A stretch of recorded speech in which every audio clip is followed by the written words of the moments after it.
쟤는 저만큼 울었는데 난 별로 울지 않았는데 난 울도록 더 반성해야겠다. 저 새끼 울지도 않네. 이게 아니라는 거를 드디어 좀 많은 사람들이 깨닫기 시작한 거예요. 만약에 애도 때문에 나의 생업이 위협받는다면 오히려 진정한 애도가 가능할까 싶은 거야. 안녕하세요. 온갖 것들에 대한 통찰을 파는 고양식당입니다. 하이. 죽다 살았습니다. 죽다 살았어. 1월 1일 새해 첫날부터 아파가지고 전날 밤에 몸이 너무 뜨거워서 죽을 것 같아가지고 거의 밤을 새다가 그 다음날 병원을 가서 잰 열이 38.2인가 그랬어요. 난 그때까지 내가 독감인 줄 몰랐지. 왜냐면 난 독감 예방 접종도 맞았으니까. 근데 의사 선생님이 코 한번 찌르고 키트 해보더니 독감이에요 이러더라고요. 어? 선생님 전 예방 접종 맞았는데요. 예방 접종 맞아도 걸려요. 아, 그렇구나. 하고 그날부터 거의 4일, 5일을 내리 쉬다가 살아났습니다. 부활했어요. 후! 새해 첫날부터 거의 예수 그리스도 메타로 죽었다 살아났습니다. 아무튼 멀쩡해졌으니까 이제 얘기를 좀 해볼 텐데 어제부로 국가 애도 기간이 끝났습니다. 국가 애도 기간. 국가 애도 기간이란 무엇이냐? 무엇이라고 찾아봐도 무엇이라고 하기도 좀 애매해요, 이게. 왜냐하면 국가 애도 기간이 선포되는 기준도 없고 그냥 행정부에서 국가 원수나 뭐 정부에서 하자라고 하면 그냥 하는 거야. 그럼 그거 할 때 뭘 해야 되느냐? 뭐 일반 사람들은 별로 상관없어. 공무원이나 뭐 공공기관이나 이런 데 사람들이 이제 근조 이거를 붙이고 회식 같은 거 하지 말고 이런 것들이야. 그것마저도 그렇게 룰로 정해져 있지는 않아. 근데 이걸 왜 하느냐? 국가적으로 큰 일이 생겼을 때 전체적으로 애도하자 뭐 이런 분위기에서 할 수도 있고 혹은 이 애도라는 것이 혼자 슬프고 말면 되는 건데 그러니까 어떠한 사건들에 대해서 뭐 A라는 사건이 있을 때 그 A라는 사건이 좀 크게 다가오는 사람도 있고 그냥 좀 가볍게 다가오는 사람도 있고 그럴 거 아니에요. 근데 이거에 대해서 그래도 우리 모두 슬퍼할 만한 사건이 아니냐. 조금은 자중하자. 약간 이런 분위기를 하는 것 같아요. 사실 아직도 뭔지 모르겠어. 국가애도기간이 뭔지. 저는 세월호 때 국가애도기간이 된 줄 알았는데 또 세월호 때는 아니었더라고요. 근데 그때는 국가애도기간이 선포되지 않았음에도 불구하고 몇 달 정도가 대한민국이 초상집이었기 때문에 그럴 필요도 없었던 것 같고 여태까지 딱 3번 있었대요. 그 천안함 피격 사건, 이태원 압사 사고, 그리고 요번에 무안에서 일어난 제주항공 사고. 제가 영상을 만들 때마다 늘 고민하게 되는 게 저는 어떻게 보면 예민한 지점을 건드리잖아요. 그리고 사람들이 굳이 언급 안 할 만한 지점이나 그리고 그 지점에서도 뭔가 시류에 타서 누구를 욕하고 이게 뭔가 시류에 편승하면 쉽단 말이야. 좋아요도 빡빡 박히고 조실비도 막 97% 넘어가고. 근데 제가 어떤 의견이나 이런 걸 올리면 그래도 아직 훌륭해. 아직도 너무 높다고 생각은 하는데 조실비가 한 90%, 진짜 낮으면 이제 85%막 이렇게 내려가요. 근데 아직도 90%면 사실 너무 높기는 해. 좀 더 불편하게 만들 필요는 있어. 그런데 아무튼 뭔 얘기하다 여기까지 왔냐? 그래. 국가 애도 기간에 대해서 이제 얘기를 할 텐데 제가 2014년 세월호 때 그러니까 이거 멤버십에서만 했던 얘기예요, 이 얘기를. 2014년 세월호 때 그때 스물 몇 살이야? 20대 초반에 고요한 식당은 음악을 너무 좋아하는 사람이었어요. 그런 대학생이었어. 강의 시간에 핸드폰으로 그 뉴스를 봤단 말이야, 세월호 뉴스를. 다들 똑같잖아요. 구조됐다고 했다가 결국엔 그 전말을 알았을 때 결과적으로 거의 다 죽었다는 걸 알았을 때 다 패닉이었지. 그리고 이제 시간이 좀 지났을 때 막 행사들이 취소되기 시작해요. 국가에서 운영하는 축제들이나 뭐 그런 것들이 취소됩니다. 그래, 오케이. 뭐 슬플 때니까 연기되거나 그럴 수 있지. 그리고 그땐 진짜 국가적으로 분위기가 너무 안 좋았, 너무 너무 충격적인 그거였잖아요. 근데 그때 뮤직 페스티벌들이 취소됐어요. 꽤나 큰 음악 페스티벌들이 취소가 됐어. 근데 그 취소됐던 게 제 기억으로는 지방자치단체 빌리기로 한 데에서 일방적으로 취소를 시킨 거였어요. 하지 말라고. 왜냐면 국가에서 빌려주는 거니까 안 빌려주겠다는 거지. 어디서 딴따라들이 사람 죽었는데 지금 그 놀자판 벌이냐 이런 느낌이었어. 음악 팬인 고양식당은 화가 났어요. 심지어 내가 가려고 했던 페스티벌이 아니었음에도 불구하고 화가 났어. 왜? 내 생각엔 이거는 말이 안 되는 것 같거든. 그래서 나는 이 생각을 그때 친구들한테도 얘기를 했어요. 이거 좀 아니지 않나? 근데 반응은 둘 중 하나였어. 첫 번째 반응은 그냥 그런가 보다. 뭐 그럴 수도 있지. 이거고 두 번째 반응은 이 새끼는 사람이 지금 몇백 명이 죽었는데 뭐씨 음악 페스티벌이 취소된 게 대수야? 이거야. 난 그래서 내가 소시오패스인 줄 알았어. 아니 야씨 내가 잘못된 건가? 내가 좀 이상한 건가? 지금 사람이 죽었는데 뮤직 페스티벌을 생각하는 내가 또라이인 건가? 그 생각을 갖고서 살고 있는데 그 당시에 피파를 열심히 했거든요. 어느 때와 같이 친구들과 저녁을 먹고 피파를 하러 PC방에 갔어. 사람이 많아. 되게 많아. 영등포 타임스퀘어에 놀러 갔어. 사람이 많아. 되게 많아, 거기도. 영화 보러 갔어, 영화관에도. 사람이 많아, 거기도. 그때부터 이상한 거. 뮤직 페스티벌만 안 돼? 콘서트랑 공연만 안 돼?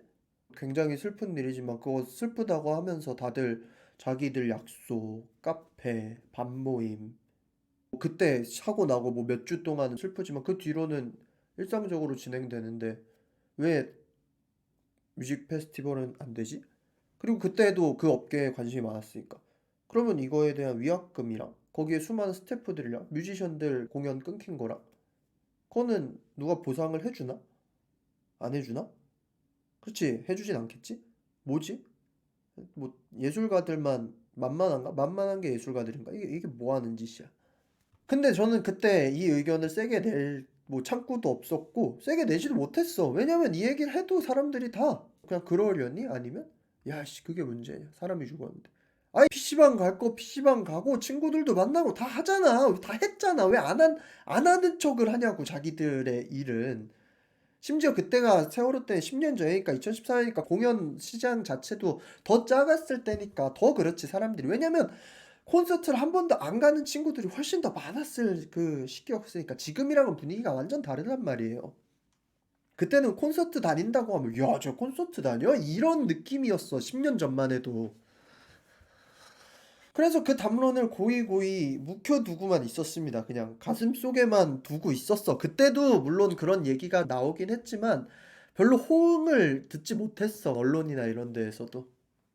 근데 이번에 이 제주항공 사태 때 보니까 사람들 인식이 이젠 좀 많이 바뀌었더라고.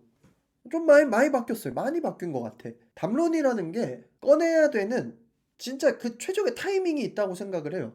너무 빨리 꺼내면 미친놈이야. 왜냐면 아무도 이걸 쫓아오지 못하거든. 그리고 나중에 깨닫지. 10년 뒤, 20년 뒤. 그 사람이 맞았어. 그 사람이 이걸 얘기했던 거구나. 근데 그런 미친 선지자가 되기에 난 용기는 없어. 너무 늦게 꺼내면 뒷북이야. 이 새끼 뭐 다 아는 얘기를 해. 뻔한 얘기를 해. 근데 뒷북은 안전해. 그리고 차라리 뒷북은 흥행력이 있어요. 이게 놀랍겠지만 늦게 다들 아는 얘기를 새로운 척하고 꺼내는 게 굉장히 좋은 전법이에요. 왜냐면 사람들이 그걸 보면서 나도 이미 알고 있었지 라는 생각으로 그 글을 클릭하고 들으면서도 또 기분이 좋거든. 나도 이걸 이미 깨달았어 하면서. 근데 사실 그건 이미 늦은 거야.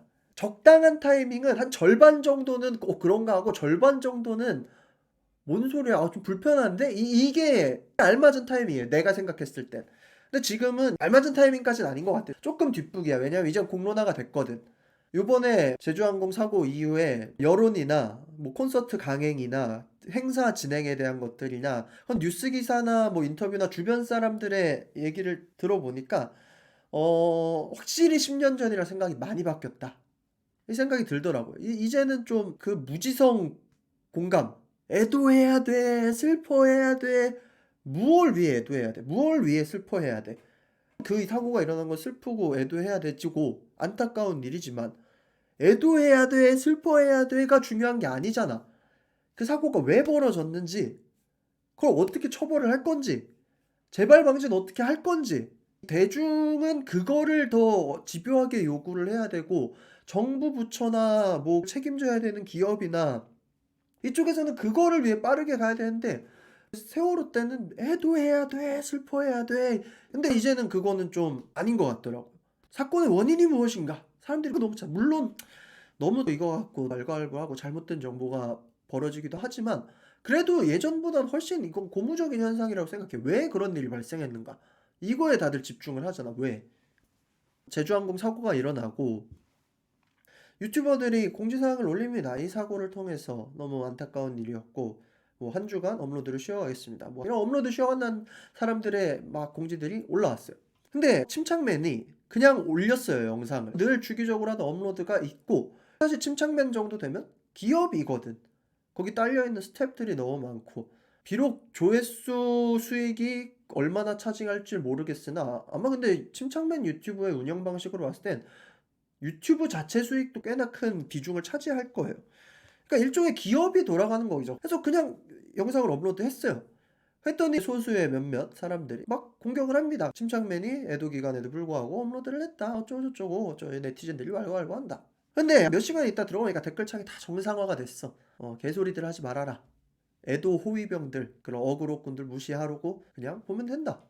이제는 사람들의 인식이 그 애도라는 것이 강요할 만한 성격도 아니고 철저히 개인의 감정 속에서 개인과 그 사건 사이에 다른 것을 포함시킬 필요가 없다는 걸 이제는 깨달은 거야.